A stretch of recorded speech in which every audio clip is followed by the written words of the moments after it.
All right, shall we get started? Yeah, welcome everyone to the afternoon session, and we have another tutorial today on yet another tool called the VeriAbs tool suite, which is developed by TCS Research. And today's presentation will be given by Priyanka Darke and R. Venkatesh, who are both from TCS Research, who will be talking about this award-winning tool on verification by abstraction and strategy selection. Thanks a lot.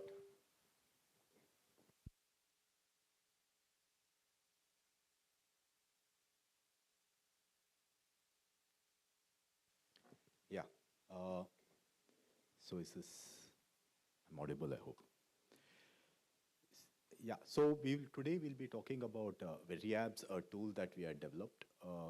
The initial motivation for developing this tool, what's the philosophy with which we developed, and finally, eventually, we ended up participating in the SVComp competition, and then what are the results and why it is that way. So the presentation, two of us will be sharing it. The first half, I'll be talking about the motivation, the philosophy, etc., and some array strategies that we have implemented, get into the details of some array strategies that we have implemented in the tool. And then later on, Priyanka will talk about an abstraction, for numerical loops, the abstractions that we have implemented, which has been the most successful as far as the verification of is concerned, because that verifies the maximum number of programs in the SVComp competition. And the VeriAbs architecture and the more newer things like learning techniques and so on. So that's the general plan. So this is the general agenda that we hope to have. So what is interesting about array programs and the LabMCs, one uses an under approximation kind of technique to prove, whereas LabMC uses an over approximation to try and prove programs. Of course, all of them also need to find bugs, so it's a combination of bug finding as well as proving. VeriAbs is the original tool that we have. VeriAbs is a portfolio-based verification tool. So VeriAbs L uses learning to decide which technique from the portfolio to apply on a given program. So we'll get into some details of that too. So verification at scale continues to be a challenge. It's not even fully solved for sequential C programs. It's even harder for object-oriented programs. And now with machine learning, I think, as of now, it seems really tough, where even property is not easily decidable. There have been various techniques that people have attempted to try and solve the verification problem. Abstraction-based has been the most common. It starts with you can have static analysis with abstract interpretation, which has been used successfully. The ASTRI people, for example, have verified an entire Airbus code using just abstract interpretation and ASTRI implemented in ASTRI. And of course, they had to evolve the tool as they were trying to verify the Airbus code. So then came predicate abstraction, which was again made popular by Microsoft using the SLAM tool and BLAST by Rupak Majumdar and others. That's gained a lot of popularity. There was a period when Segar-based loops using predicate abstraction and other techniques that were really common. Then there was always execution-based, explicit state model checking. Spin used it a lot, where you just execute it. And so there are several techniques that have been tried over the period. There has been increasing successes that have been achieved using these verification techniques. But the size of code has been growing at a much faster rate. So the complexity of code has been outpacing the verification technology improvements. And model checking, we had a nice tutorial earlier, is become very common and very popular, and it's underlying many of these current modern day techniques is the underlying technology is model checking in some form or the other. And that's the. So here are a couple of examples. This is to illustrate the challenges that are there. It's been there forever and it's here. So here are two very simple programs, right? the property is very trivial. X is 0, X is less than something, X plus equal to 2, some large number basically, so that bounded model checkers don't really work. X plus equal to something, and all you want to assert is that the property is even. X is divisible by 2. That's very obvious if you look at the code, because it's invariant, any invariant generation should be able to do it. But many tools today, at least in the SVCOM competition, struggle for several reasons. It is obvious here because X plus equal to 2, anyone can figure that invariant out. But for example, if you take abstract interpretation, it will have to add a domain for divisible by true. You can make it X plus equal to 3, and your assert becomes, you need different heuristics, or you may add a domain for %, mod, any number. You need to keep adding such heuristics when you encounter these very trivial programs that need to be proven. This particular one can also be done by just using acceleration. You just accelerate it sufficiently and you will be able to do it. Yeah. But the point is, there will be a lot of these simple variants. For each of these, one needs either a different technique or a different heuristic or something or the other. That's one of the problems that needs to be solved. On the right-hand side is another program. Again, if you look at it, the proof is trivial, but many tools struggle on it. All it is doing is copying contents of one array to the other, just ignoring one element. And this needs, again, this has been set so that bounded model checkers don't succeed. Otherwise, bounded model checking will very trivially work on many programs. So, invariants are hard to get for this. It's not easy to get invariants for this, and many tools struggle with this also. So that's the main challenge that is there, that you need to keep inventing heuristics as you do. For the ASTRI folks, when they did the Airbus proof, they kept adding newer and newer domains for the abstract interpretation so that they were able to prove the entire Airbus code correct. And that needs a lot of expertise to add tools, so you don't get these off-the-shelf tools that can do all of that. So it continues to be a big challenge. And this is one of the things we've been trying to address, which is trying to get a right set of techniques which strikes a balance between being very general and being practical. So being able to solve practical problems quickly, at the same time it's as general as it can be. So cigar, for example, one of the problems with the cigar kind iteration we have found is that it gets into these refinement loops where it is gone down the wrong path when it comes to refinement. So that's why we have avoided refinement as far as possible. We try to get a abstraction at a level where it can prove many programs right or wrong, and then shift between abstraction and bounded model checking to find bugs so that we can decide on whether we find bugs or not.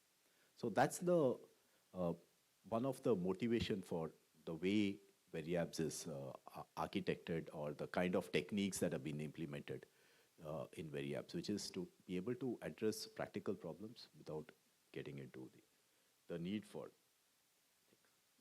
Yeah. Bounded model checking. So we found that bounded model checking is a technique that really scales up well. It's well engineered. The modern day tools are very well engineered to solve the SAT problem. They scale up well, but they can do it only to a bounded depth. And so we've already seen this in the earlier talk. What bounded model checking does in the context of a C program is analyzes if there are loops in the C program, you can unwind those loops to a finite bound, which you give it to the bounded model checker. Say, analyze this loop for an unrolling of 10 or 100 or whatever. And it will unroll those loops for that finite amount of bound and analyze that code for a property violation within that bound. Yeah. So it will say, if it says it's SAT, it means there is a bug in the program, because within that bound it has found a bug in the program. And if it says unsat, you're never sure, because the bug may show up with a larger unwinding. Unless the bounded model checker also says that there is no bug and there is no larger unwinding of any of the loops that are there in the program. It can check for that also. Does there exist a path where it requires a larger unwinding, right? So that's what bounded model checking does. It takes, and we found that bounded model checking is very effective. It's been really well engineered, the tools that are available. CBMC is the one that we used, but there is ESBMC. All of them are very well engineered. They work very well in practice, but it has its own limitations.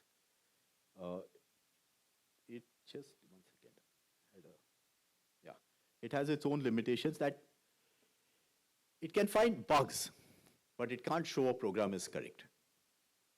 That is one of the challenges of using bounded model checking. It works well.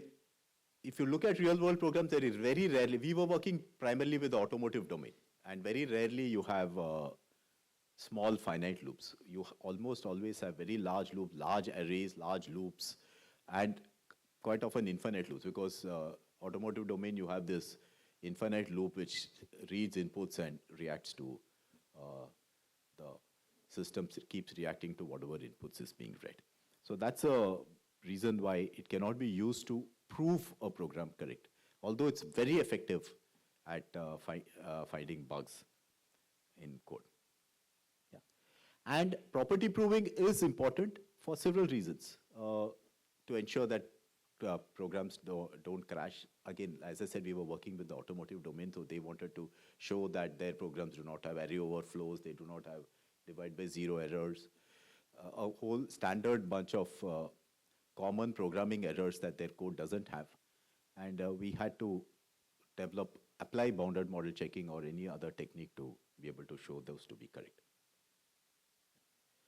So here is one example, that's one trivial example on which bounded model checking won't work. Whether the assert is y greater than or equal to 0 or the assert is x equal to y, it will never be able to show because it's got an unknown bound for. The second thing that is needed is no single technique is able to solve all problems, which you saw even from the SMT tutorial earlier. You need a whole bunch of theories to be able to scale up verification. There is no single technique that is able to address all problems. Although, having said that, in SVCOM, there are these bounded model checking tools which perform really well because they have scaled up bounded model checking to a really good extent. But there is no single technique that is able to solve all verification problems. So we need a collection of techniques, and depending on the characteristic of the program. For example, if it's array rich, you need a different set of techniques. If it's rich in numerical loops, you need a different kind of technique. If it's just rich in control flow, so there are programs which are just a whole lot of complex if conditions. You need a very different technique because you can't find invariants, you can't find anything. You need a so maybe explicit state model checking is what is suitable in that particular case, because the ranges of values are very small, so you can do explicit state model checking. But the conditions are so complex that no model checker, no standard bit-based model checker scales up. So the standard SMT solvers, SAT solvers, do not necessarily scale up. And then one of the hard problems becomes you have this portfolio of techniques, you need to select the correct technique for given a program, which is the technique, or which is a collection of techniques that you want to try. You have a portfolio of techniques, you have finite time, you're given a program, you have to try out a few techniques, you need to figure out which one works. And that's where right now we are exploring applying learning-based algorithm to select a technique based on whatever will work. There are several portfolio-based tools out there, CPA Checker, Ultimate Automizer, VeriAbs is one of them. So the modern, most tools are all portfolio-based. They do not employ a single technique. And yeah. So here are two examples which need very different techniques. This one, for example, is works with invariant, finding invariants or predicate abstraction based cigar kind loops.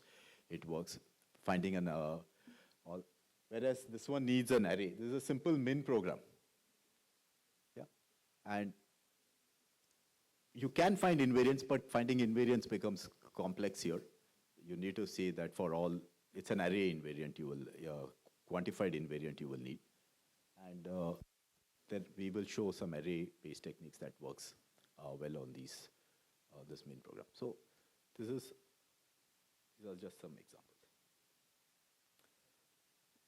So given all this, what we have built VeriAbs is as a portfolio of techniques, but underlying technology that is being used is a bounded model checker.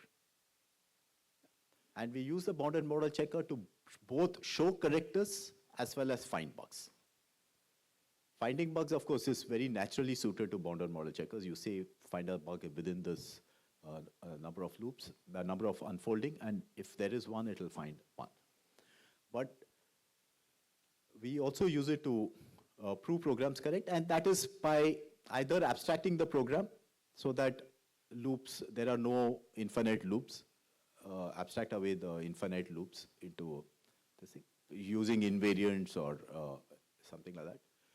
Or the two other techniques for arrays that I'll be talking about, they do an under approximation of the program. They show that if there is a bug in the program, you can find it within so many iterations of the code. Yeah. Also, you can call it a small model. From a logic perspective, it says that if there is a bug in a large model, there is a bug in a smaller model. That's what we end up showing, and we implement that. And this thing. So that's the whole philosophy with which VeriAbs has been developed. Use bounded model checking as far as possible, and build a collection of techniques that can effectively use bounded model checking to show correction. Yeah. With this, I come to the end of the first section of introduction of this thing. Yeah. Any questions or anything? Shift to the.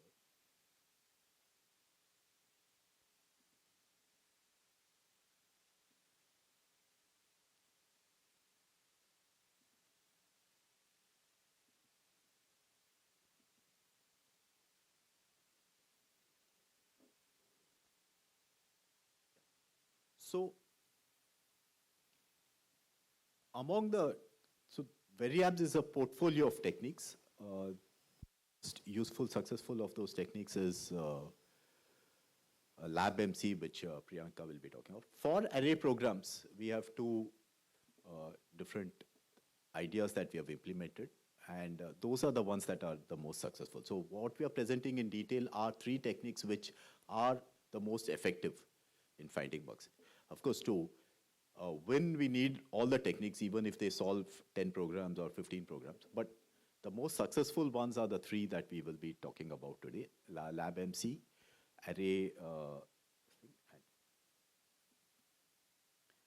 So we will be talking about LabMC, which Priyanka will be talking about later, and two array ideas: array shrinking and array pruning. LabMC is based on abstraction, so it takes numerical loops, abstracts the loop in terms of some very coarse invariants, and does no refinement. It just this thing. Whereas array shrinking and pruning, as the name suggests, is meant for loops that modify or access arrays. And what we do is under approximate. Find an under approximation such that that under approximation is good enough to prove or disprove a property of the array.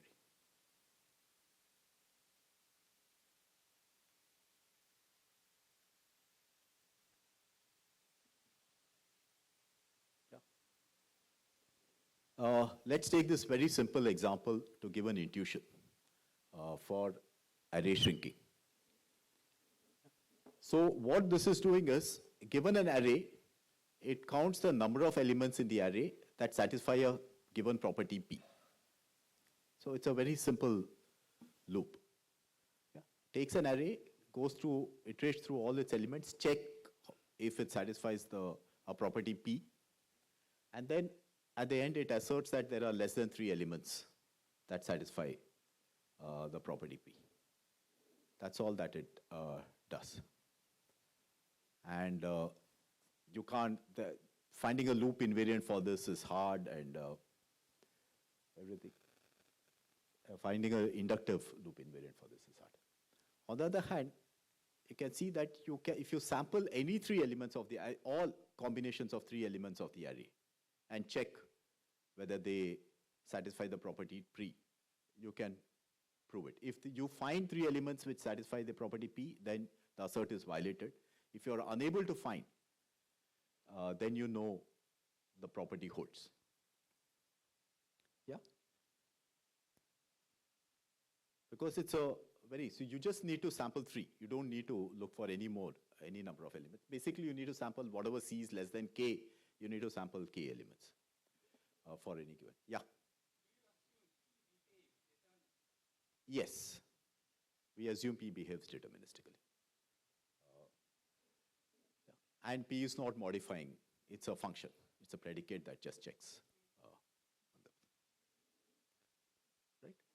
So this is the intuition with which array shrinking has been applied. So you take an array, you say, I'm going to find a number, small number, and I need to analyze only that many elements. It's not contiguous. We are not really reducing the size of the array. We are picking that many elements from the array to check if a property is satisfied or not. Yeah.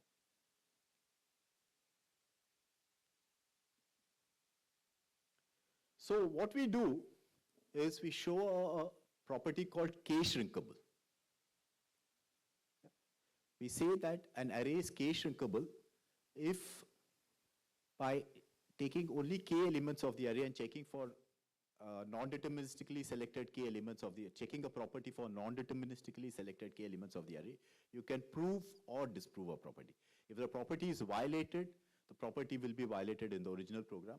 If the property is not violated, then it will not be violated in the original program.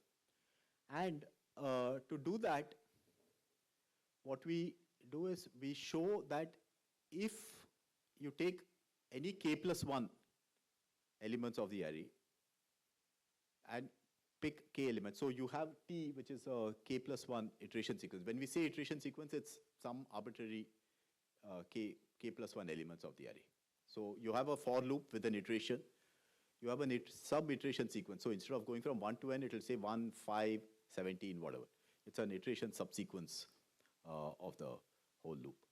So you take a K plus 1 iteration sequence and then show that take every K subsequence of that. You've got a K plus 1 iteration sequence. You pick every K subsequence of that and show that if the K plus 1 subsequence, if every K subsequence violates the property, then the K plus 1 also does. If every K subsequence, if there is a K subsequence which violates the property, then the K plus 1 does. If every K subsequence, the property holds for every K subsequence, then the property also holds for K plus 1 subsequence. Yeah? So that is what we really check for. Given an arbitrary K plus 1 subsequence, can you show that it is K shrinkable? That is a K plus 1 subsequence, it's K shrinkable. That is shrinkable by 1. That is what we check for. And then we show that if this is true, then for the entire loop is K shrinkable. Yeah? So that's the theorem that's been proved for K shrinkability. Okay.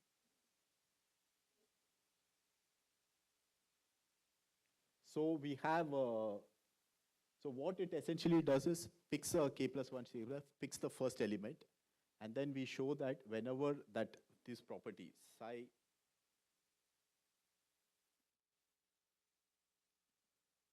whenever LU is a residual loop for a subsequence U. So when you say a residual loop, it just iterates over the elements of the subsequence. U is a subsequence. It only iterates over that subsequence. And the property is also modified to be. So for example, if it's min, and if your array is of size n, you may pick a 5-length subsequence. And for the property checking also, you compare only against those 5 elements. So the property also, you have a subsequence related property. Yeah. So that's what we have. So we say that, so this is what we show, that for each k-length subsequence, the two things that should satisfy. One is psi I, where psi is the property modified for just one arbitrary iteration before the first element of k. Yeah. So this is a theorem that we prove. And what is interesting about that is,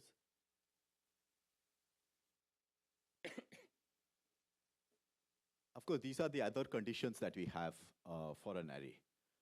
The array loop, checking loop and the property checking loop should be in sync, whether they are checking for an existential property or a universal property.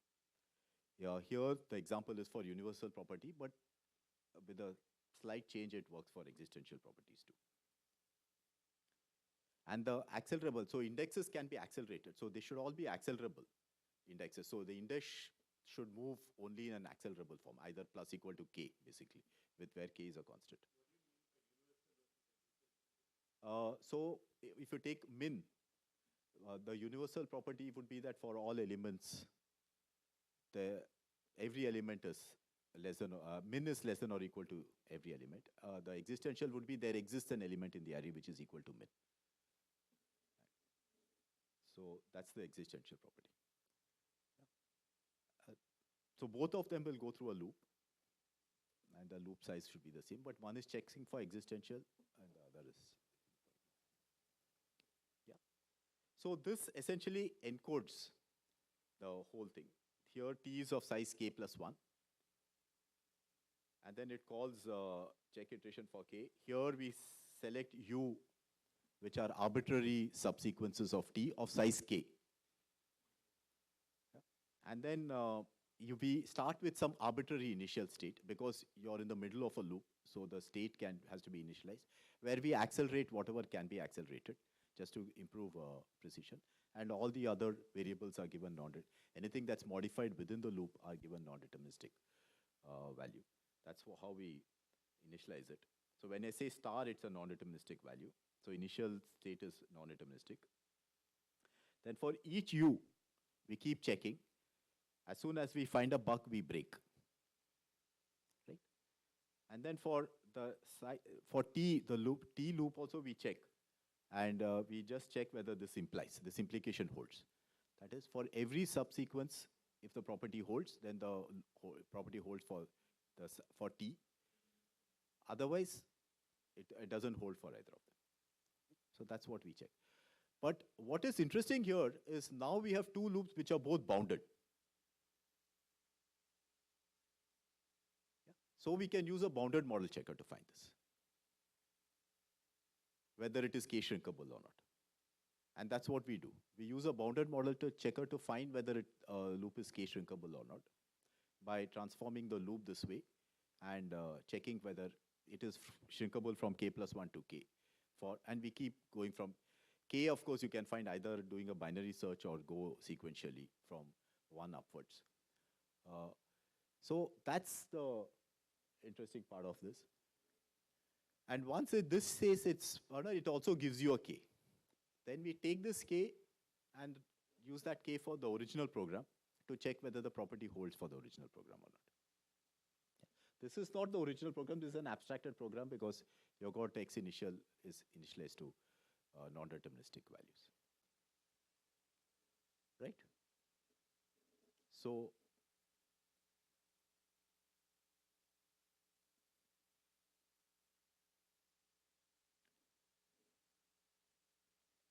now, why do we go through all that struggle to find it? Is here you can take two very similar looking programs. This is the standard classical min program. And that one has a small variant over min where it checks if m is greater than or equal to ai minus 1, then m is equal to ai, right? And I plus plus. That's all that it does. It's a very minor tweak on the min program. This one is shrinkable to 1 or 2 shrinkable, whereas this one is the property doesn't hold. And you need to analyze at least D elements to figure out that the property doesn't hold. Right? So for example, if you take this array, essentially if there is a incrementing sequence 1, 2, 3, 4, 5, 6 or any increasing subsequence in that array, it eventually gets m as 6 because of the way this is written. If m is greater than or equal to ai minus 1, so m is initially 1, it is greater than or equal to 2. When ai is 2, it is greater than or equal to 2, and it gets 2. So if you have an increasing subsequence subarray, then it gets the last value. It can get the last value, right? So here, that's a buggy program. This is a program for which the property holds. And to find that bug there, you need at least D elements because you need to create this subsequence of that length.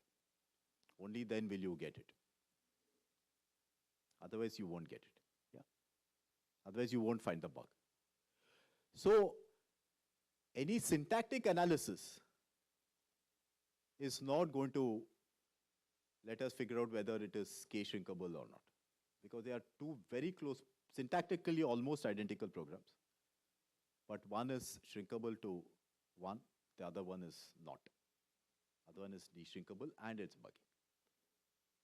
Yeah. So that's the reason we have to have a complex way of, so there's no obvious syntactic way of figuring out whether it's k-shrinkable or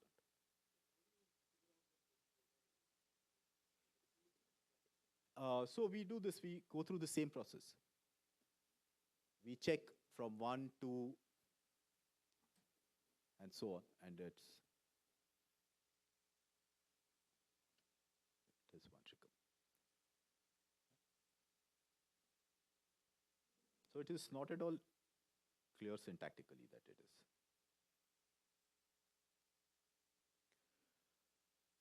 is. Shrinkability, one would think, seems a very strange property, but it is not.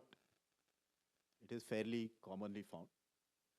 We have taken SVComp it should be, 2017 arrays to each category. The experiments were conducted then, that's why we have data only of the 2017. It was able to show 64 of those cases as correct, true programs as true. The checking whether it is k-shrinkable or not took, that's the average amount of time it took to check for whether a program is k-shrinkable or not, and to determine the k. And having determined the k, proving, that's a total time, so the difference is the time it took to check, show that it is correct in case of correct programs, and show that it is incorrect in case of incorrect programs. And there were 4 cases where it didn't scale up at all. And so that's the, as far as shrinking is concerned. Of course, one thing that shrinking needs is you need to know an array with a size, because it is going to sample within that size. It can be a very large array, but you need to know the size. And what was really surprising in this case is that checking for shrinkability and also showing a program as correct doesn't seem to alter the state space size, because the array size you're retaining as same. You're just sampling k sub-arrays out of it. But bounded model checkers really scale well when they can't scale for the entire array. Yeah. So if you take the min program, eventually it tries for every element, because even if it's 1 shrinkable, it's trying for each element. But bounded model checkers seem to be working well on that, whereas it's unable to analyze the min program as is. That, I guess, is because once you have this, the theory becomes, it's easier for them to reduce formulas to, for it to figure out that They are all very similar, every element and so on. Yeah. That's the shrinkability part.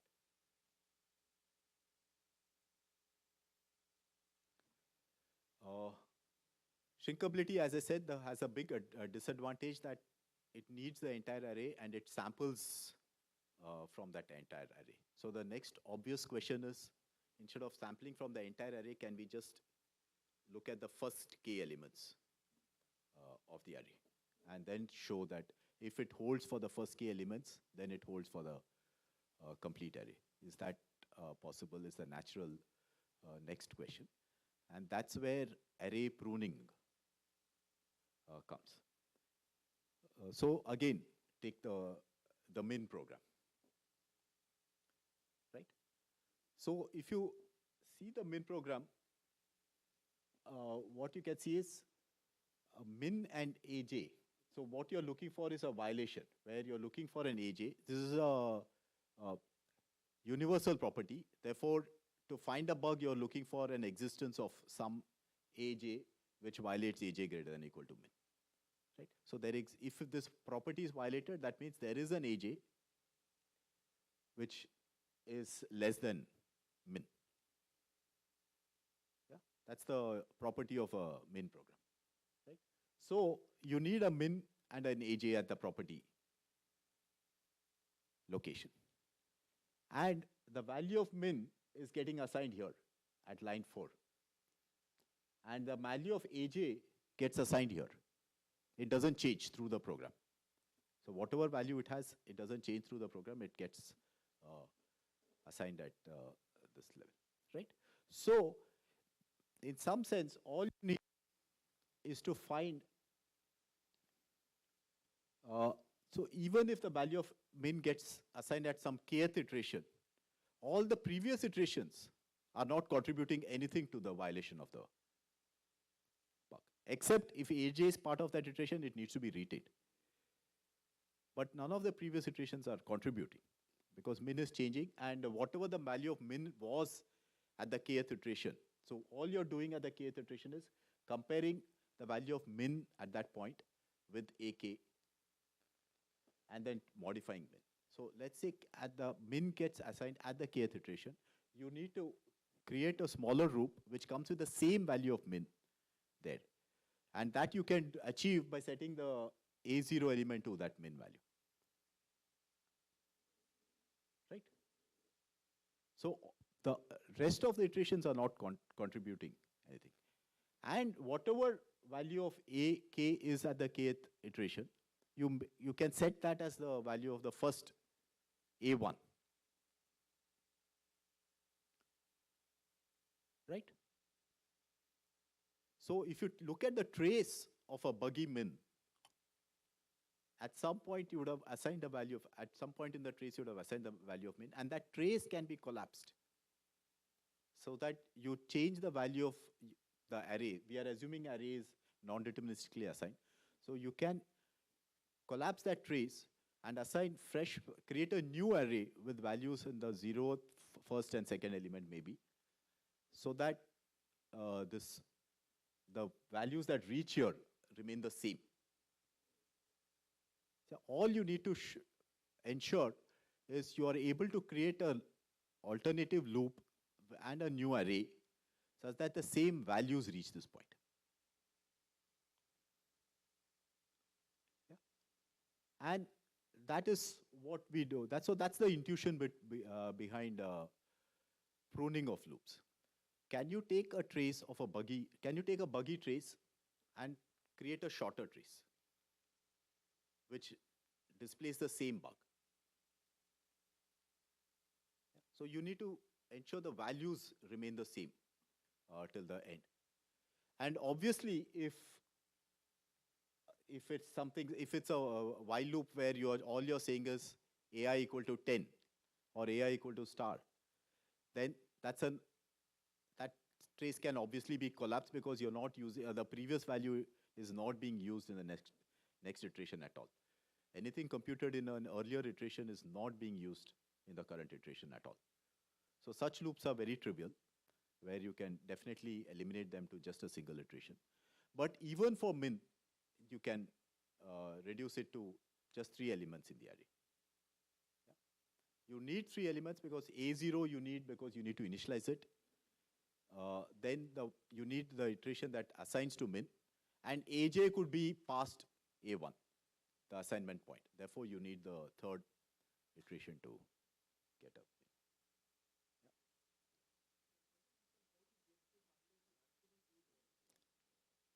Yeah, so that's the rest of it.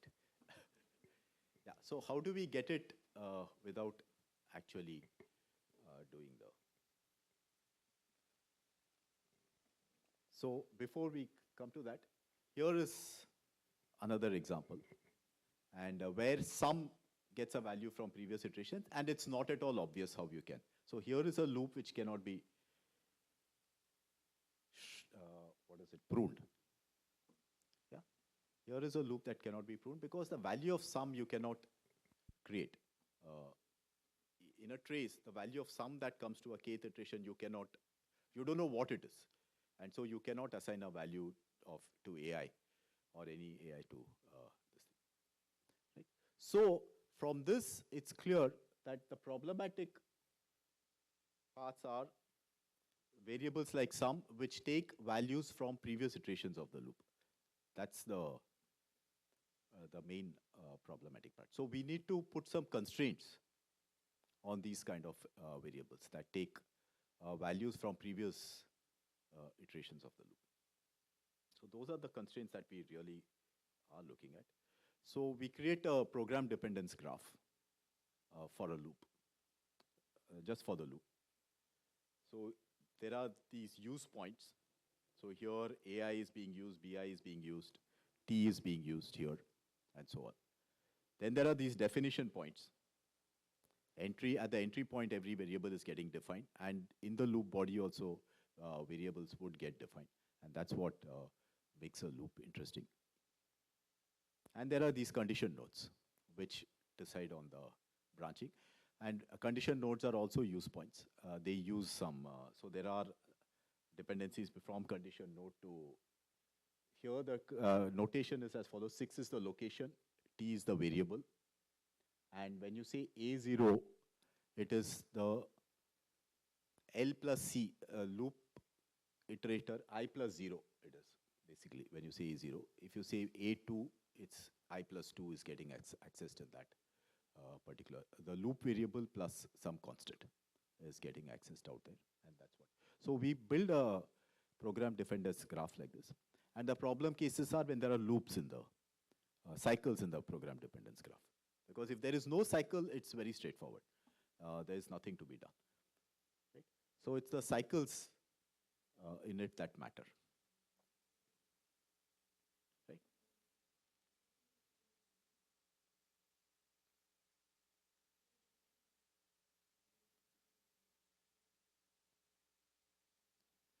So we have some syntactic constraints on the program. So every loop is the loop iterator. It's got, every loop has only one loop iterator, firstly. And that has to be incremented by a constant and checked against a constant. So that's one of the conditions. So everything should be of the form for I equal to 0, some constant, I plus some constant, I less than some. So that's the only form of loop we do. If statements have no else part, this is within the loop. The rest of the constraints are for statements within a loop. Array indexing is always of the form A of I plus some constant, where I is the loop control variable, and it's plus or minus some constant. It cannot be an arbitrary expression because we are doing a static analysis, so we need to be able to know what's the span of the array that is being accessed to determine the number of iterations that are needed. Outside of the array bodies, arrays are indexed only by constants. They're not indexed by any variables.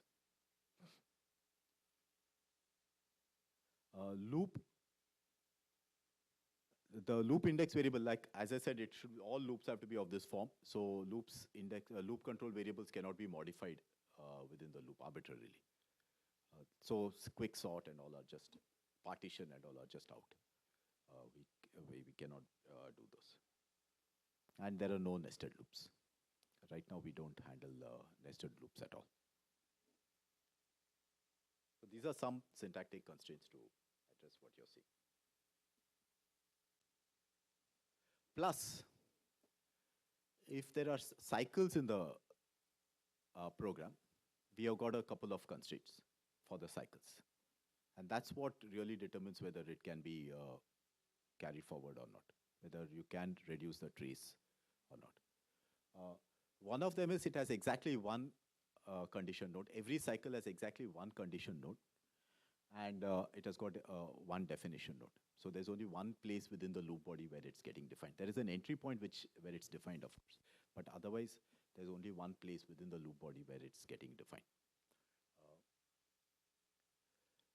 And if the definition node satisfies the following condition, one is there is no other additional definition node. And the expression, if you have a condition node, the expression in the condition is of a simple form, that is whatever the definition variable operation, some expression. Yeah. So it is only a relational operator that's allowed there. Nothing more, no conjuncts, no disjuncts, nothing like that. The reason why relop works is because it's transitive. And therefore, when you go, if you take min, one of the property that it uses when you shrink it is that less than is a transitive operator. And so that's why you can shrink it. The reason you cannot shrink or prune the other example I showed, which a less than equal to ai minus 1, m less than equal to ai minus 1, m equal to ai, is because that's not a transitive operator. That is, when you set this value, it doesn't transitively apply. Yeah. And so given these two, and the expression that you use here, if you have some, like in min, if you have m less than ai, you should do m equal to ai. The right-hand side of the expression should be semantically equivalent to whatever is there on the right-hand side of that. Yeah, this is one constraint. The second constraint is a bit more complex. So LCV is a loop control counter variable. And for arrays, we have defined something called a span. Essentially, what is a span is, in every iteration, what is the ai minus or plus k1 to ai plus k2. This is the only range of array index values that you're really referring to within the loop. So that's the span of the array that's referred to within an iteration of the loop. Yeah. So given one iteration of the loop, what's the range of that array elements that you refer within that iteration? That's the span of the iteration of the loop. And given this value of span, what we are saying is, in the condition where you're defining, you cannot, the right-hand side variables that are used should have a degenerate span. That is, it should refer to only one element of the array within that loop, right? That's what it says. So you cannot do m less than ai, or that example, m less than ai minus 1 and m equal to ai. That violates the condition where the expressions are not the same. Whereas if you say m less than ai minus 1 within the index and assign m equal to ai, then the span part of it is violated. So you cannot do that either. So given these constraints, we show that the loop is prunable. If a program satisfies these constraints syntactically, so this is a pure syntactic check. If a program satisfies these constraints, then the loop is prunable. Yeah. So these are very tight constraints, of course. In the sense, there are other cases. So for instance, ideally, you should be able to prune even the sum example. Even this example is prunable because you can add up all these elements and set that value to an A0, wherever. Yeah. But these are the syntactic constraints that we have put to make it prunable. Here is the example of what we mean by a span. So here, if you look at line 5, you're using AI plus 1, and the condition is using AI. So the span of A is 0, comma 1, because I plus 0 and I plus 1. The more interesting one is span of D. Here you're using DI. But DI plus 1 is getting assigned BI plus 2 here. So the span of D becomes 0, comma 1. Yeah. So when we measure span, we measure it in this way. So so neither of these are amenable for loop pruning because the span, it doesn't satisfy the span constraint of the arrays. Right? And given all these constraints, we prove that the loop can be pruned, and there is an algorithm to find out the pruned K. Right? So we have an algorithm which checks for prunability and determines the K for pruning. And a proof that if you check this pruned array for correctness, then the original program is also correct. So we do a syntax check first, the given set of syntactic constraints that I did, compute the program dependency graph, detect cycles in that graph. For each of those cycles, check whether it satisfies these two constraints. The second constraint needs us to compute span of every array variable that is being used. So compute the span for every array variable. Then what we need to do is to compute the actual K, we need to compute distance for non-interference. So you may be accessing, for example, second min. If you're finding the second min, you will need the first min and the second min in the array. And so you have to ensure that there is no interference between these two elements that you need. So a program may refer to multiple sections of the different variables in the program, or you're finding min and max. The min may refer to one part of the array, the max may. So you need to find out how many such non-interfering parts of the array are there before you can compute the actual K for prunability. And then, having done that, we then compute the number of loops, iterations required, and based on that, the size of the array that is required to be able to prune the array. Yeah. So all this has been implemented as part of VeriAbs tool. And finally, experiments. This again we have taken from SVCOM 22, not 24, because we had data for 22. For some other analysis, we had gathered the data, and which is there. So there are approximately 550 array programs, of which shrinking worked on 225 of those programs. So it's a reasonable number for which shrinking really works.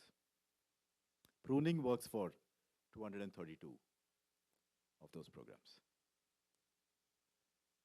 136 of those, shrinking works, but pruning doesn't. Yeah. So it's interesting, even shrinking, there are cases where shrinking can work, but pruning will not. And so some standard cases, I haven't seen those programs, but for example, if you have a loop and if I not equal to 100,000 to a min computation, shrinking will work because it will check for that 100,000th element also. Pruning, you will again need a 100,000 size array, which is just too big. That's a trivial example, but 143 of those pruning worked, but shrinking did not. So in total, if you take around 468 out of the 550, either shrinking or pruning worked. Yeah. So that's a reasonable percentage of all array programs for which just shrinking or pruning worked. And what is interesting about shrinking or pruning, again, you just don't need to, at least the shrinking part, we have ensured you use a bounded model checker to check for shrinkability also. So you don't need to keep developing heuristics for various structures. It's a reasonably general approach. It's not a very specialized approach. And at the same time, it uses bounded model checking to scale up and do bulk of the proving part. This is for all array programs where we considered only shrinking and pruning. When we used VeriAbs and VeriAbs L as a tool where there are other techniques also, and the shrinking or pruning may or may not get a chance to prove an array property. It's still shrinking was used to prove 85 and in VeriAbs, and 82 is in VeriAbs L. Pruning in 210 was used to prove, so it was needed. Shrinking and pruning were needed. It just simple other techniques didn't really work. Where shrinking worked and other tools, by other tools we mean CPA checker, ultimate automizer, ESB, MC kind, because these are the three of the top performing tools apart from VeriAbs and VeriAbs L. None of those were able to prove. So there were 83 programs which shrinking proved, but none of the other tools were able to prove. Similarly, 128 programs which pruning proved, but none of the other tools. When I say none of the other, I mean these three. We just compared against these three because these were the top few in the category. Yeah. So, although it seems like there aren't going to be too many array programs which fall in these categories, there are quite a lot of them that fall into this category. And SVComp, VeriAbs has been first in the array subcategory for many years now. Even 2024, it's first in the arrays subcategory, primarily because of shrinking and pruning. That is the most effective when it comes to arrays. The interesting question is, at least for pruning, the current constraints are too rigid and they are static. Is there a way by which we can use bounded model checker again to determine whether something is prunable or not? Can we just ask a question, given some k iterations of the array, can I reduce it to k plus 1 and yet get the same values at the end by just reassigning array values out to the array? Can I get that? And in which case can I show that it's case? If I can do that, then I can use bounded model checker to prove. And it generalizes the class. Right now, it's a very restrictive class for which we are able to do it. I believe it can be very easily generalized to a much larger and even nested programs. I believe we should be able to. So most sorting algorithm, I believe we should be able to show that you test it for a small enough element, it should really work. An interesting side comment is, we had taken programming assignments from some institute where teachers were trying to correct programming assignments. And they had a bunch of tests to check whether the student is performed correctly or not. And out of just interest, we ran a bounded model checker to take a correct program and the student's program and check. So using the bounded model checker, we were able to find bugs in programs which the test that were generated by the faculty was not able to prove. And if we can show that any assignment needs to be checked only for 3 iterations or 5 iterations, then it can be a very useful tool to correct assignments of programs. Yeah, so that's all I have. Thank you. Questions?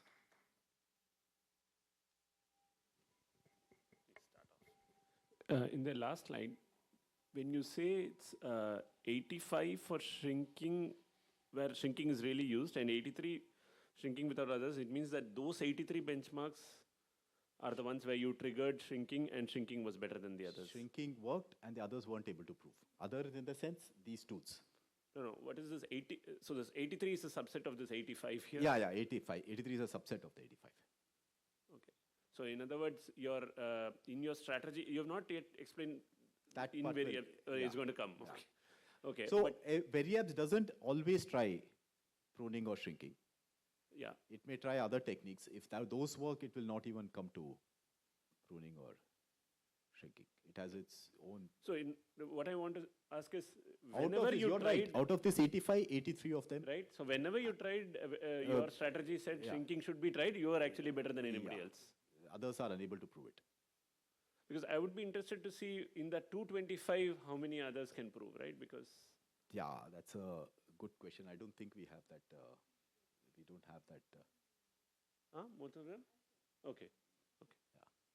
Yeah. Right. Yeah, thanks.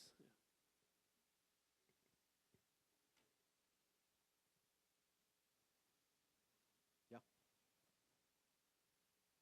Yeah. Venki, thanks for the nice talk. So in this K shrinking, so you're trying to see if you can reduce the number of iterations to K, Correct. right?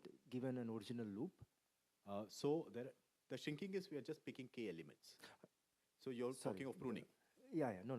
Even I get confused with the names. Yeah. So Sorry. No. So I mean, I meant, so you're kind of reducing K. the size of the array. So the size of the array as well as the size of the loop. So once you reduce the size of the loop, it induces a size on the array. Correct.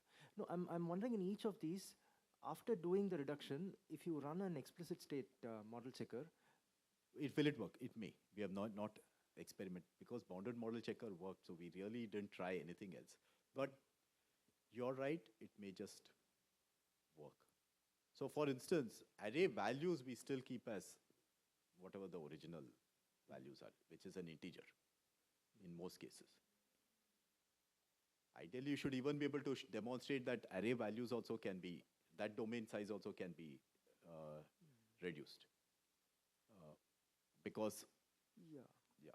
but we don't really show that. Because bounded model checkers, they have that integer theory and they just work.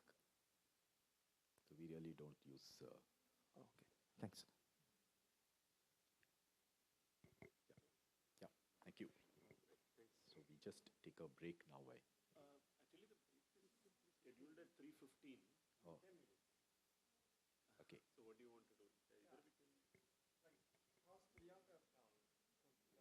Take over and speak for 10, 15 minutes. Or, huh?